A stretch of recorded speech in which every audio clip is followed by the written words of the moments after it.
Hello, my friends. Hello, hello.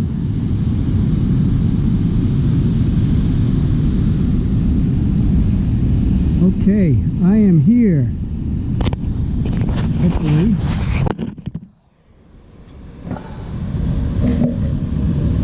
Get out of the sun here.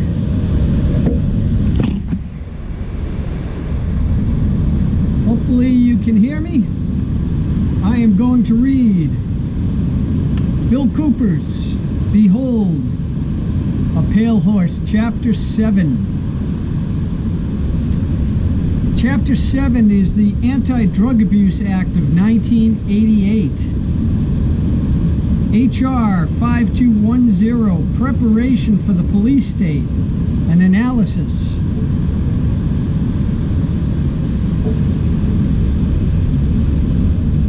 Public Law 100-690, which was introduced to the 100th Congress as H.R. 5210, passed by Congress in September 1988 and signed by the President on November 18, 1988, is the most serious attack upon the freedoms guaranteed the citizens of the Republic of the United States of America in our Constitution, well, probably since now, but this was written 30 years ago.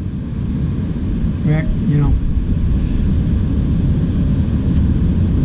It's the most serious attack upon the freedoms guaranteed the citizens of the Republic in our Constitution since the formation of the Federal Reserve and the IRS, which we spoke about before. The Act may be cited as the Anti-Drug Abuse Act of 1988. The following titles are contained within the Act.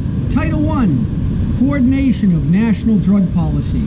Title 2, Treatment and Prevention Programs. Title 3, Drug Education Programs. Title 4, International Narcotics Control. Title 5, User Accountability. Title 6, Anti-Drug Abuse Amendments Act of 1988. Title 7, Death Penalty and Other Criminal and Law Enforcement Matters.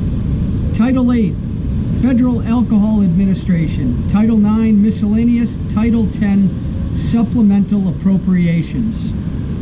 The Anti-Drug Abuse Act of 1988 can be found in most college or city libraries contained in the U.S. Code, Congressional and Administrative News. Volume 3, 1988. With amendment and voting information in the Congressional Quarterly Almanac, Volume 44, 1988.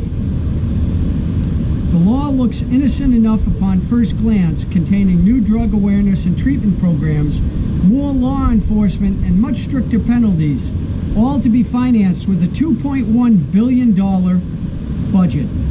Upon closer examination, however, I discovered some really scary stuff tucked in where most citizens would never look.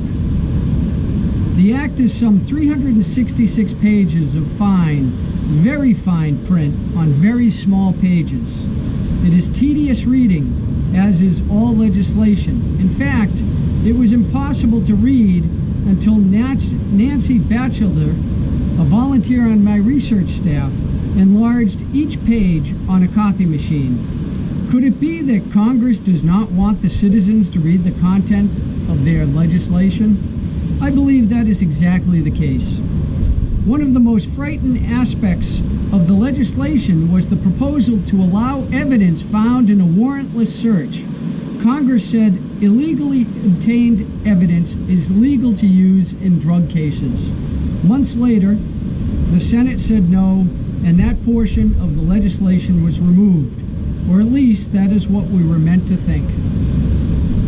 The Act leaves a loophole for court decisions on some mass searches, drug tests, such as school lockers, requirement for certain jobs, and an experimental program for those getting their first driver's license, Section 9005.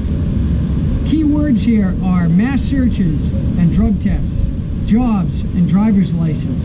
The courts have held that if the citizens gave up any right by giving what is called implied consent, then they no longer have claim to that right. The dangerous implication here is that mass search could mean the search of every person in, say, Chicago, Los Angeles, or New York City. Get the picture? The proposed legislation contained a section that, if passed, would have taken away our right to trial by jury and specifically stated that you could be held guilty without trial.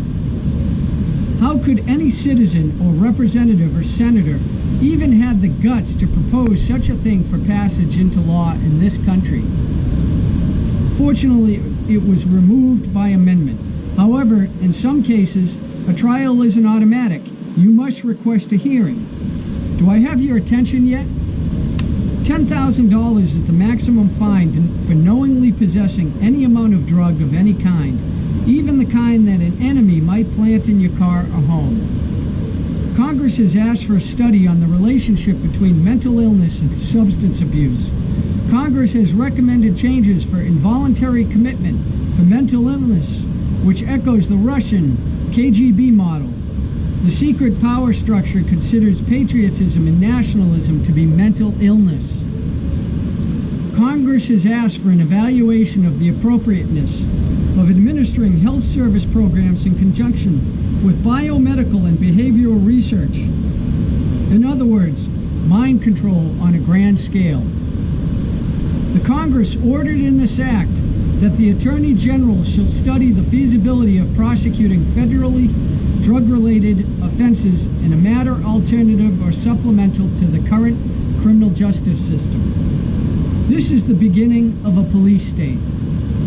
The act states that anyone with intent to obstruct or harass the harvesting of timber on public lands can get 1 year in jail or up to 10 years if the resultant damage exceeds $10,000. Tree spiking is specifically named.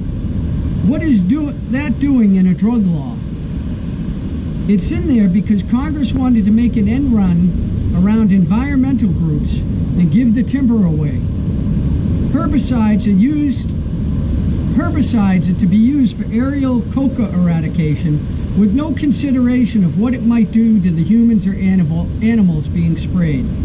After a year of spraying, the President shall determine if such use is harmful to the environment or health and shall issue a report. The Act mandates the establishment of a world currency control system. This would be an international database to analyze currency transactions filed by member countries in order to monitor large dollar transfers. To encourage teamwork, prohibit non-cooperative foreign countries from participating in any U.S. dollar clearing or wire transfer system, or from maintaining any financial accounts in the United States. The Act gives the Secretary of the Treasury power to require any transaction records from any domestic financial institution, even those not part of the bank savings and loan system, as well as information on all of the persons involved. Make sure you understand what this means to you personally. This is a police state. Alert! Alert! The Constitution of the United States, Article 1, Section 9, Paragraph 2 states, the privilege of the writ of habeas corpus shall not be suspended unless when in cases of rebellion or invasion. The